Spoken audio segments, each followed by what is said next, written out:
其實我覺得係有少少可惜嘅，因為今日天公不造美啦，風勢唔夠好啦，亦都今日未能夠比賽，咁所以就最後嘅成績就跟翻琴日一樣啦，都係同第一名同分，所以就都有少少失落。10分裏面我俾8分自己啦，8分就係一來發揮到平時訓練嘅成果啦嘅努力啦，另外點解冇俾我嗰2分呢？就我自己覺得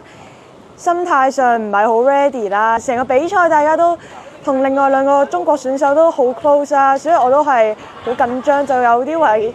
都失咗手嘅。其實呢個比賽對我嚟講係一個熱身賽啦，希望